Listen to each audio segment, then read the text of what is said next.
Artículo 19. El proceso penal será acusatorio y oral. Se regirá por los principios de publicidad, contradicción, concentración, continuidad e inmediación. A.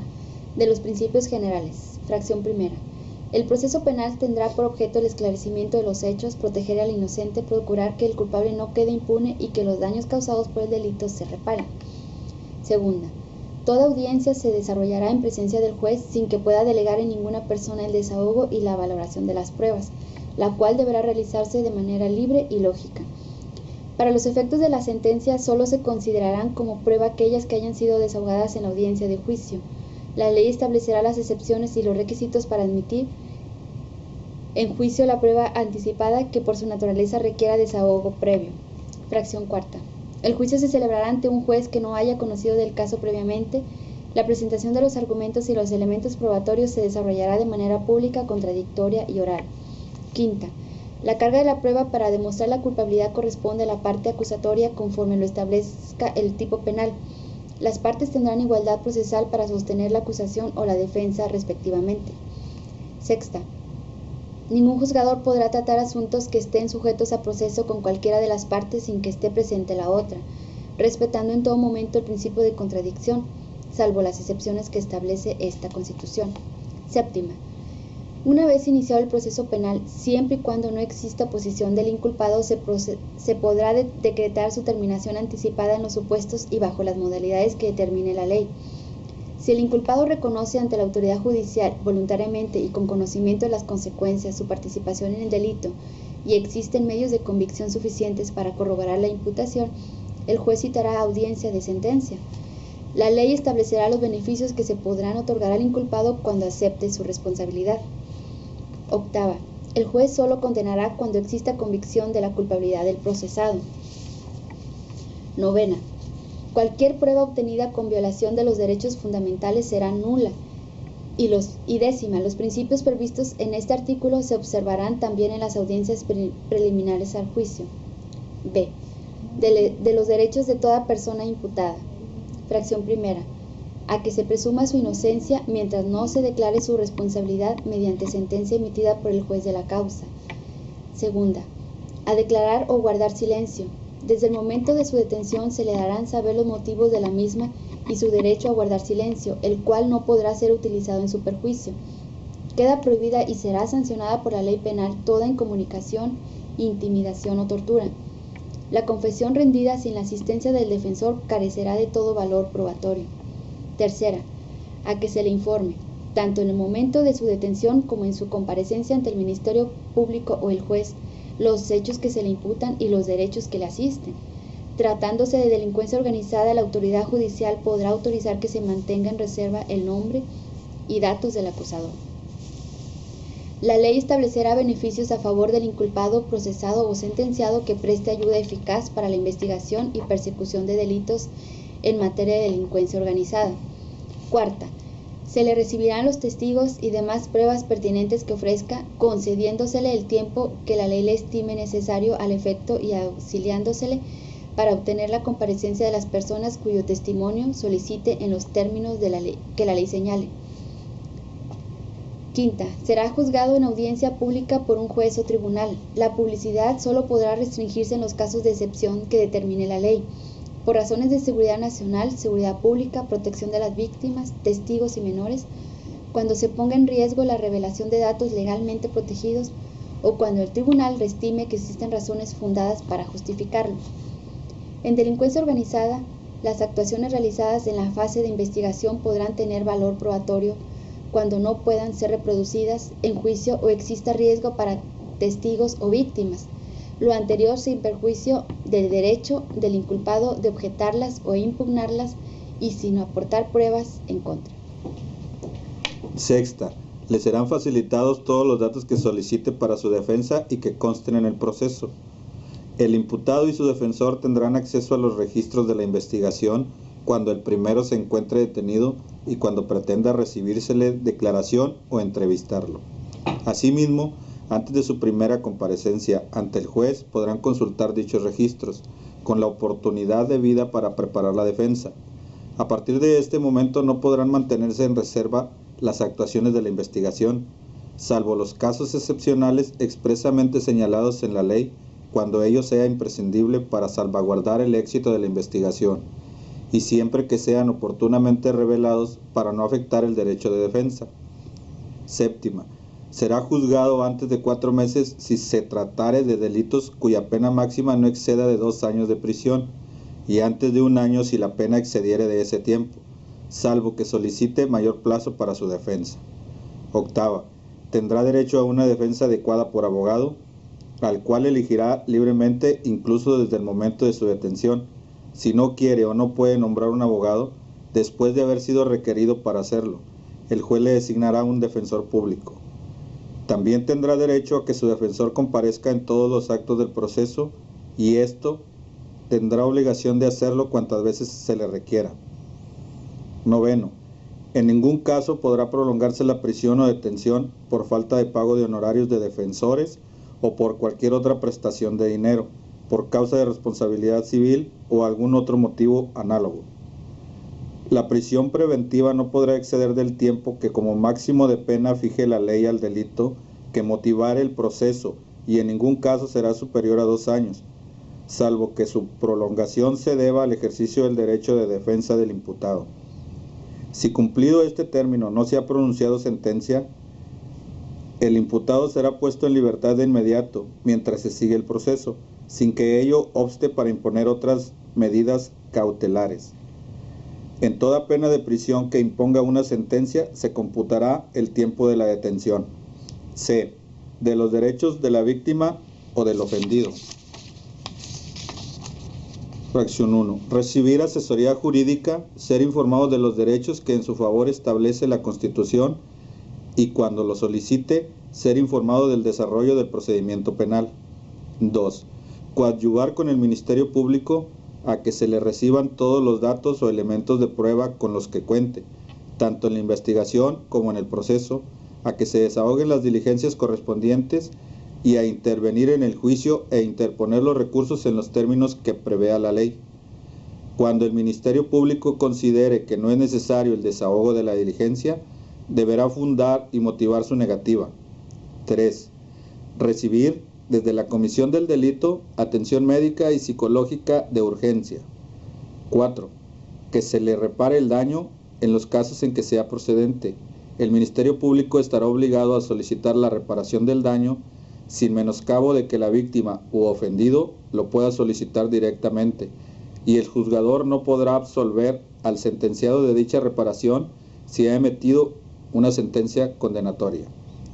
La ley fijará procedimientos ágiles para ejecutar las sentencias en materia de reparación del daño.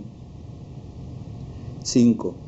Al resguardo de su identidad y otros datos personales en los siguientes casos: cuando sean menores de edad, cuando se trate de delitos de violación, delincuencia organizada o secuestro, y cuando a juicio del juzgador sea necesario para su protección, salvaguardando en todo caso los derechos de la defensa. El Ministerio Público deberá garantizar la protección de víctimas, ofendidos, testigos y en general de todos los sujetos que intervengan en el proceso. Los jueces deberán vigilar el buen cumplimiento de esta obligación. 6. Solicitar las medidas cautelares y providencias necesarias para la protección y restitución de sus derechos. 7. Impugnar ante autoridad judicial las omisiones del Ministerio Público en la investigación de los delitos, así como las resoluciones de reserva, no ejercicio, desistimiento de la acción penal o suspensión del procedimiento cuando no esté satisfecha la reparación del daño. Artículo 20. Quedan para siempre prohibidas las penas de mutilación y de infamia, la marca, los azotes, los palos, el tormento de cualquiera especie, la multa excesiva, la confiscación de bienes y cualquiera otras penas inusitadas o trascendentales. Toda pena deberá ser proporcional al delito que sancione al bien jurídico afectado. No se considerará confiscación la aplicación de bienes de una persona cuando sea decretada para el pago de multas o impuestos, ni cuando la decrete una autoridad judicial para el pago de responsabilidad civil derivada de la comisión de un alto delito. Tampoco se considerará confiscación el decomiso que ordene la autoridad judicial de los bienes en caso de enriquecimiento ilícito en los términos de la ley. La aplicación a favor del estado de bienes asegurados que causen abandono en los términos de las disposiciones aplicables, ni la de aquellos bienes cuyo dominio se declara extinto en sentencia. En el caso de extinción de dominio se establecerá un procedimiento que se regirá por las siguientes reglas. Primero, será jurisdiccional y autónomo del material penal. Segundo, procederá en los casos de secuestro, robo de vehículos y trata de personas respecto de los bienes siguientes. Inciso A.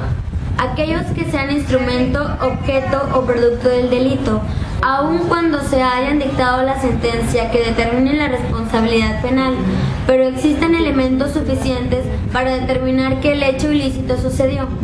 Inciso B. Aquellos que no sean instrumento, objeto o producto del delito, pero que hayan sido utilizados o destinados a ocultar o mezclar bienes producto del delito, siempre y cuando se reúnan los extremos del inciso anterior. Inciso C. Aquellos que estén siendo utilizados para la comisión de delitos por un tercero, si su dueño tuvo conocimiento de ello y no lo notificó a la autoridad o hizo algo para impedirlo. Inciso D. Aquellos que estén intitulados a nombre de terceros, pero existen suficientes elementos para determinar que son producto de delitos patrimoniales y el acusado por estos delitos se comporte como su dueño. Toda persona que se considere afectada podrá interponer los recursos respectivos para demostrar la procedencia lícita de los bienes y su actuación de buena fe, así como que estaba impedida para reconocer la utilización ilícita de sus bienes. Artículo 21. Queda prohibida la pena de muerte, la cual no podrá aplicarse en ningún caso. Artículo 22. Ningún juicio criminal puede tener más de 3 instancias. Nadie puede ser juzgado 2 veces por el mismo delito, ya sea que en el juicio se le absuelva o se le condene. Queda prohibida la práctica de absolver de la instancia. 23. La propiedad de las personas no puede ser ocupada sin su consentimiento, sino por causa de utilidad pública y mediante indemnización. El precio que se fijará como indemnización a la cosa expropiada se basará en la cantidad que como valor fiscal de ella figure en las oficinas catastrales o recaudadoras, ya sea que este valor haya sido manifestado por el propietario o simplemente aceptado por él de un modo tácito por haber pagado sus contribuciones con esta base. El exceso de valor o el demérito que haya tenido la propiedad particular por las mejoras o deterioros ocurridos con posterioridad a la fecha de la asignación del valor fiscal será lo único que deberá quedar sujeto a juicio pericial y a resolución judicial. Esto mismo se observará cuando se trate de objetos cuyo valor no esté fijado en las oficinas rentísticas. Los extranjeros, las asociaciones religiosas denominadas iglesias, las instituciones de beneficencia pública o privada y las sociedades mercantiles por acciones estarán sujetos en las adquisiciones de la propiedad raíz a las disposiciones y taxativas enumeradas en el artículo 27 de la Constitución Federal. Una ley del Congreso establecerá la extensión máxima de terreno de que pueda ser dueño un individuo o sociedad e indicará la forma y términos en que se ha de fraccionar la excedente. La misma ley determinará el modo de disolver las comunidades y organizará el patrimonio de la familia. El Congreso del Estado podrá legislar en materia de asentamientos humanos y desarrollo urbano, contemplado el interés de la sociedad en su conjunto, previendo el mejor uso del suelo, la atmósfera y las aguas, cuidando su conservación y estableciendo adecuadas provisiones, usos, reservas territoriales y orientando el destino de tierras, aguas y bosques de jurisdicción estatal a fin de garantizar a la población un mejor desarrollo urbano, imponiendo a la propiedad privada las modalidades que dicte el interés público. No estarán permitidos en el Estado los usos de suelo y edificaciones para casinos, centros de apuestas, salas de sorteos, casas de juego y similares. El Ejecutivo del Estado deberá formular, aprobar y administrar el Programa Estatal de Desarrollo Urbano, así como participar conjunta y coordinadamente con los municipios en la planeación y regulación de las zonas de conurbación y de las zonas metropolitanas en los términos que señale la legislación correspondiente. El programa deberá establecer la prohibición de usos de suelo y usos de edificación para casinos, centros de apuestas, salas de sorteos, casas de juego y similares. Los municipios del Estado deberán formular, aprobar y administrar los planes y programas municipales de desarrollo urbano, de centros de población y los demás derivados de los mismos en los términos de la ley, así como participar en la planeación y regulación de las zonas de conurbación y de las zonas metropolitanas, conjunta y coordinadamente con el Ejecutivo y demás municipios comprendidos dentro de las mismas, conforme a la legislación correspondiente. Los planes y programas deberán establecer la prohibición de usos de suelo y uso de edificación para casinos, centros de apuestas, salas de sorteos, casas de juego y similares. El Estado de Nuevo León tiene derecho para adquirir, poseer y administrar bienes raíces, y esta clase de bienes solo podrán enajenarse, gravarse o desincorporarse, cualquiera que sea su origen, su destino y carácter, mediante decreto del Congreso del Estado que así lo autorice. Se requerirá también decreto del Congreso cuando el Estado comprometa por un término mayor de 5 años el libre uso de los bienes inmuebles estatales. Para el caso de los municipios, estos tendrán derecho para adquirir, poseer y administrar bienes raíces, y esta clase de bienes solo podrán enajenarse, gravarse o desincorporarse por acuerdo del ayuntamiento de conformidad con lo establecido en las leyes respectivas. Todos los actos jurídicos mediante los cuales se comprometa el libre uso de los bienes inmuebles municipales se sujetarán a los términos que fijen las leyes y requerirán de la aprobación de las 2/3 partes de los integrantes de los ayuntamientos. Serán inexistentes las enajenaciones, actos, convenios y contratos que no se ajusten a lo preceptuado por este artículo y la ley. El Estado de Nuevo León y sus municipios llevarán a cabo acciones coordinadas entre sí con la Federación en materia de reservas territoriales para el desarrollo urbano y la vivienda, con el objeto de establecer una política integral de suelo urbano y reservas territoriales mediante la programación de las adquisiciones y la oferta de la tierra, evitando la especulación de inmuebles. Para ello podrán, a través de sus dependencias o entidades encargadas, ejercer el derecho de preferencia que las leyes otorgan.